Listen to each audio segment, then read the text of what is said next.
इस कार्यक्रम के पुण्यार्चक हैं श्रीमती मीना, श्री राजेंद्र सावलकर परिवार, पुत्र चिरंजीवी श्रेयांश राजेंद्र सावलकर, निवासी अमरावती महाराष्ट्र, पुत्री श्रीमती मयूरी, श्री क्षितिज विटालकर, निवासी जर्मनी।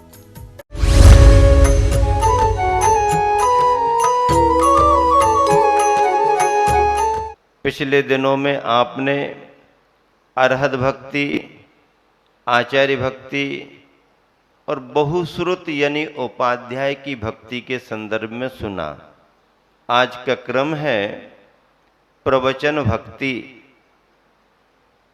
और अगला क्रम है आवश्यक अपरिहानि।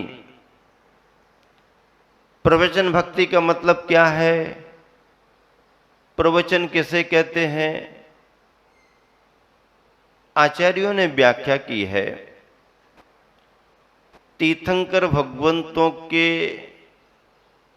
उपदेश में जो तत्व आया है, केवल ज्ञानी भगवंत ने जो प्रतिपादन किया है वह प्रकृष्ट है, उत्कृष्ट है, हर भव्य जीव के लिए कल्याणकारी है। ऐसे तीर्थंकर भगवंतों के वचन प्रकृष्ट वचन प्रवचन कहलाते हैं। मुख्य धर्म के उपदेष्टा धर्माधिकारी अरहंत तीर्थंकर भगवान ही हैं। आचार्य पूज्यपाद स्वामी ने सरवार सिद्धि में लिखा, प्रमुख उपदेष्टा तीर्थंकर अरहत केवली। दूसरे क्रम पर गणधरों के लिए, तीसरे क्रम पर आरातीय आचार्य अर्थात प्राचीन आचार्य, इन्हें ही प्रवचन देशना देने का अधिकारी कहा गया है।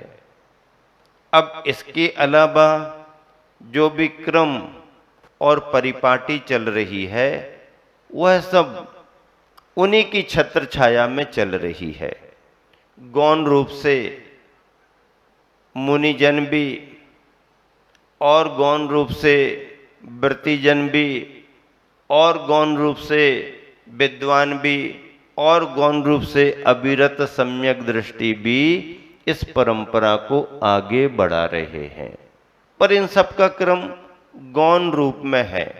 मुख्य रूप में, अधिकृत रूप में तीर्थंकर भगवान अरहंत अवस्था के केवली, तत्पश्चात गणधरादिक, तत्पश्चात बड़े बड़े रिद्धि संपन्न आचार्य, केवलियों के बाद श्रुत केवली आदि का क्रम आता है। उनके बाद अंग पूर्वधारी आचार्यों का क्रम आता है।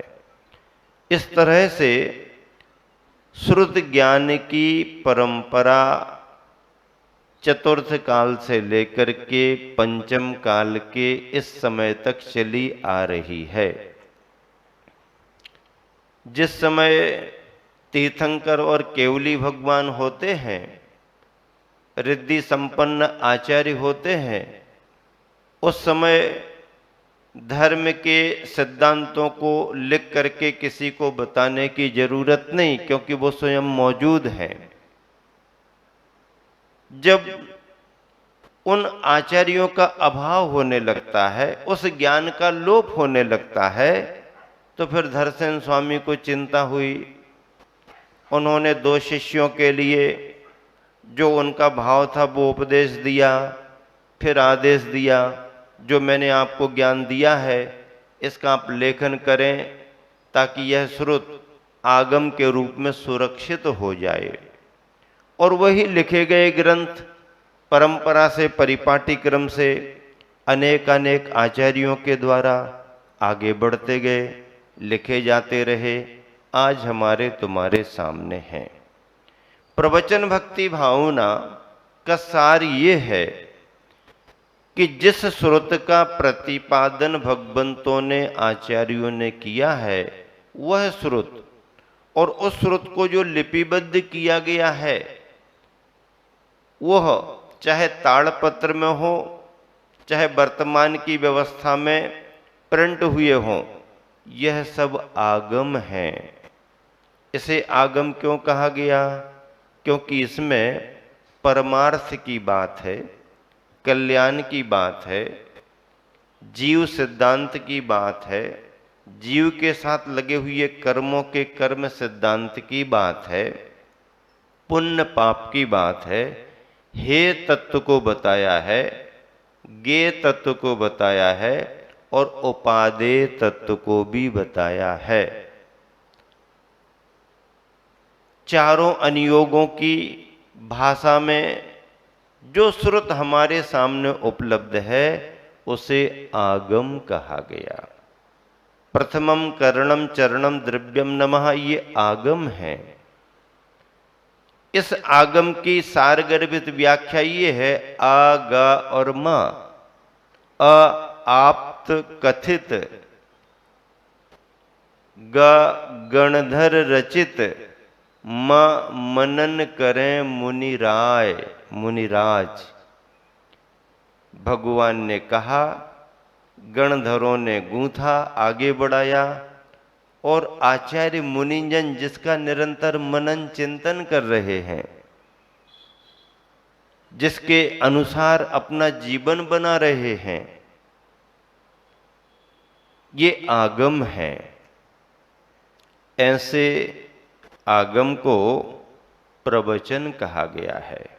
क्यों? क्योंकि उसमें जन वाणी नहीं है, जिन वाणी है। क्या? आगम में जिन वाणी है, जन जन जन की वाणी नहीं है, बल्कि वो जिन वाणी जन जन के लिए कल्याणी है, इसलिए जिनवाणी का महत्व है। इस जिनवाणी को ही प्रवचन कहा है।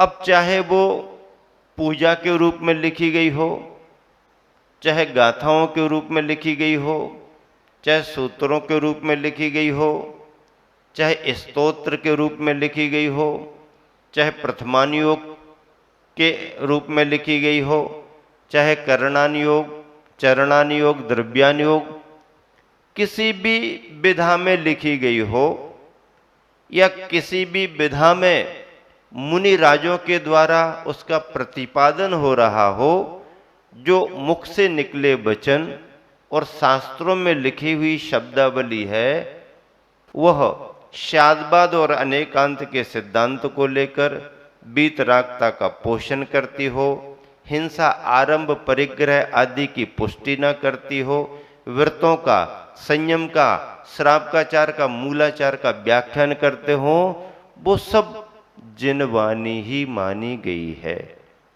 ऐसी जिनवाणी, उसका प्रतिपादन प्रवचन माना गया है और ये प्रवचन प्रिय वचन बन करके सभी को प्राप्त होता है।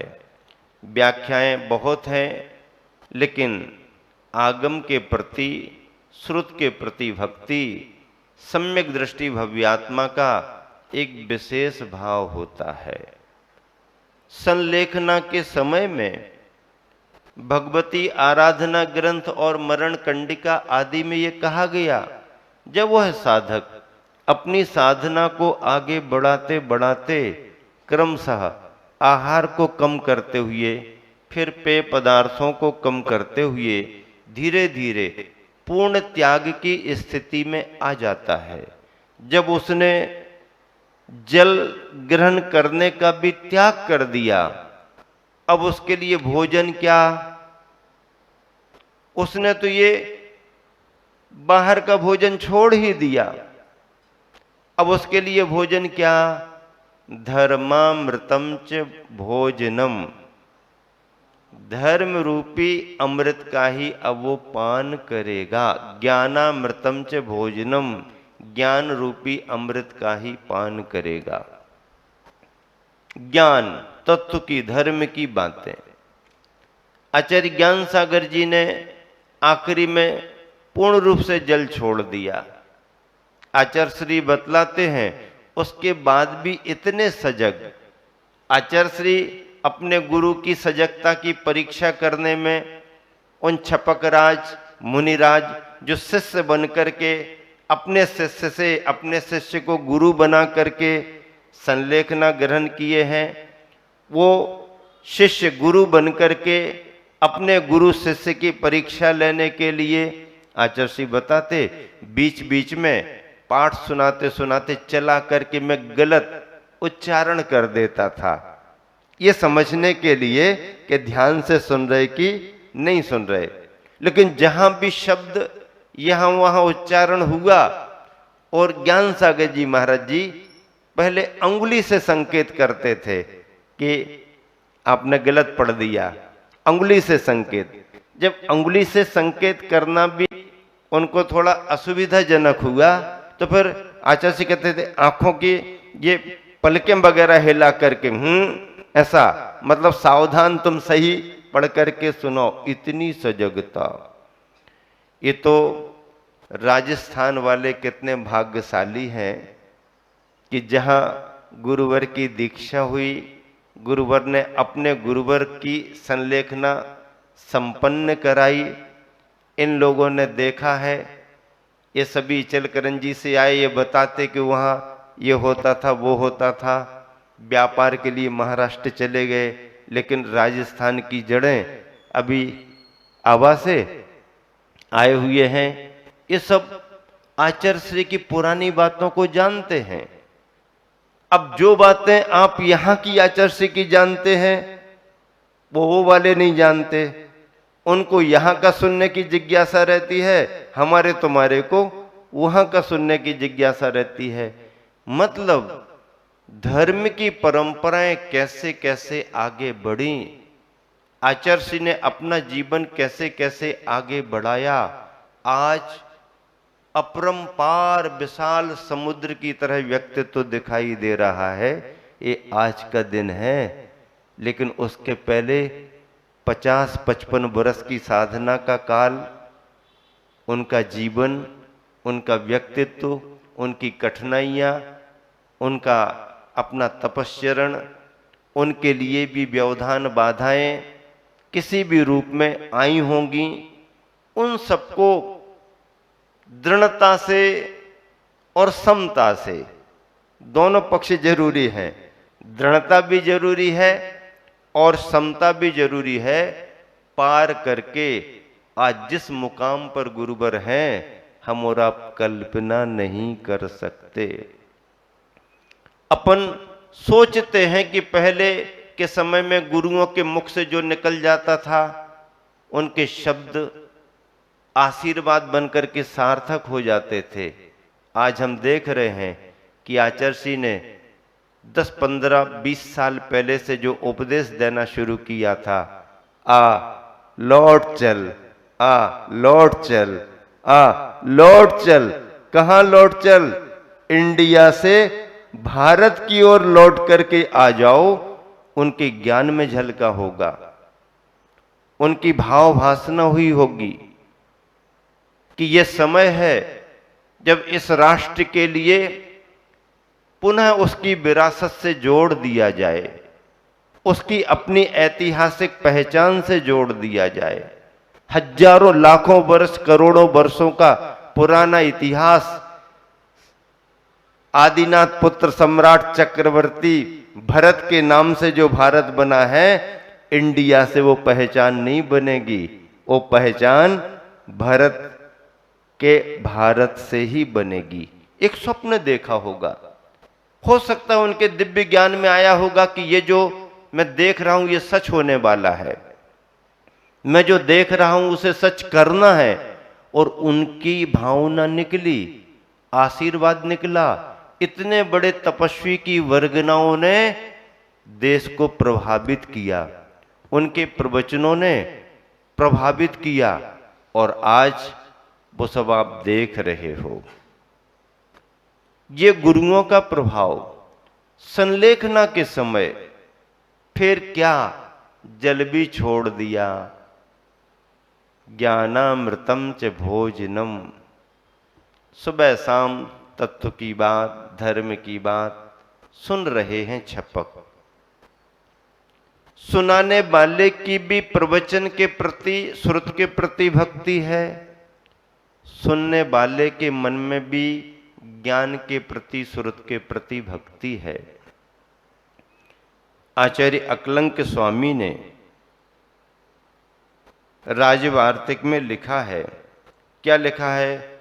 श्रुत देवता के प्रसाद से प्राप्त होने वाले, आचार्य अकलंक स्वामी राजवार्तिक में लिख रहे हैं, श्रुत देवता के प्रसाद से प्राप्त होने वाले मोक्ष महल में आरूढ़ होने के लिए सोपान रूप प्रवचन में भाव शुद्धि पूर्वक अनुराग करना, प्रवचन में यानी आगम में, शास्त्र में, जिनवानी में भाव शुद्धि पूर्वक अनुराग भाव रखना, लगन लगाव रखना, समर्पित होकर के उसे अपने जीवन की अनिवार्यता मान करके पढ़ना।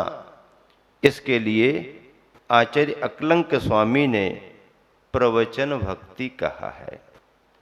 धवल ग्रंथ की 8वीं पुस्तक में आचार्य वीरसेन स्वामी महाराज ने जो धवला टीका लिखी है, मूल सूत्र आचार्य पुष्पदंत भूतबली के द्वारा लिखे गए उन सूत्रों की व्याख्या और स्पष्टीकरण के लिए आचार्य वीरसेन स्वामी ने धवला टीका लिखी। आचार्य गुणभद्र महाराज जी ने शायद जय धवला टीका, या और भी कोई आचार्य का नाम हो सकता, ऐसे बड़े बड़े आचार्यों ने धवला, जय धवला की टीकाएं लिखी हैं।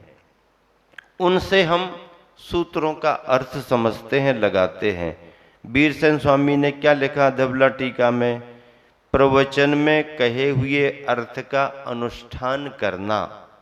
प्रवचन में अर्थात ग्रंथ में कहे गए अर्थ का अनुष्ठान, अनुष्ठान यानी उसे धारण करना, अथवा किसी गुरु से, मुनि से, आचार्य उपाध्याय साधु से आप प्रवचन सुन रहे हो, भले ग्रंथ आपके हाथ में नहीं है, गुरु के पास भी ग्रंथ नहीं है, गुरु ग्रंथों की बातों को आधार बना करके आपको मौखिक उपदेश दे रहे हैं, आप भी फ्री होकर के हाथ जोड़ करके सुन रहे हो, ग्रंथ दोनों के बीच में नहीं, लेकिन ग्रंथ की परंपरा और ग्रंथ का ज्ञान दोनों से जुड़ रहा है, परिपाटी क्रम से जुड़ रहा है।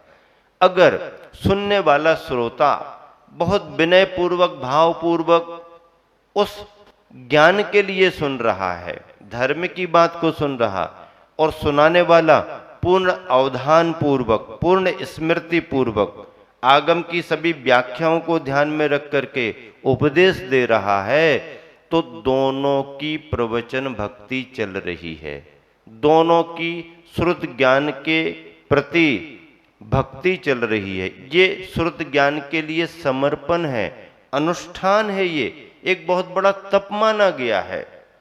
जैसे अनुष्ठानों में, मंत्रों की साधना में व्यक्ति को एकाग्र होना पड़ता है, जिनवानी को सुनने और समझने के लिए भी उसी तरह से एकाग्र होना पड़ता है।